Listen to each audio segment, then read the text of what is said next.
একটা সুন্দর সকাল আমার ডোরার সাথে। আমি যখন এই বাড়িতে থাকি আমার অর্ধেক সময় এই ডোরার সাথে খেলতে খেলতে কেটে যায়। ও কিন্তু বেশ কিছুদিন ধরে অসুস্থ, তো ওকে যে আস্তে আস্তে আমি রিকভার করতে পারছি সেইটা দেখে আমার ভীষণ ভালো লাগছে। শুধু অপেক্ষায় আছি কবে আবার সেই আগের মতো ছটফটিয়ে দৌড়ে বেড়াবে।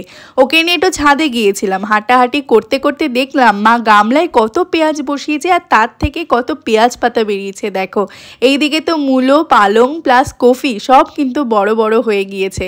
কিছুক্ষণ ছাদে সময় কাটিয়ে নিচে আসলাম, মহাশয় এসেছিল তাই দুটো ডিম পোচ করে দিলাম। এইদিকে তো ডিম পোচ খাচ্ছে আর ডোরার অবস্থা দেখো, মানে ও খাবে। আর তারপরে কিন্তু ও বাড়ি চলে যাচ্ছিল আর ডোরা কিছুতেই যেতে দেবে না, সেই জন্য হাত ব্যাগ সব টেনে ধরে রাখছিল। তারপরে নিচে গিয়ে দেখলাম মা নিচেও পেঁয়াজ পাতা বসিয়েছে, তবে নিচে যে ইঁদুরের উপদ্রব সেই কারণে অর্ধেক পেঁয়াজ পাতা মা ছাদে নিয়ে গিয়ে লাগিয়ে দিয়েছিল। আমি একটু পেঁয়াজ পাতা তুলে নিলাম, সকালে খাবো বলে। বাড়ির জিনিসের স্বাদ সেটা কি আর দোকানে কেনা জিনিসে পাওয়া যায়?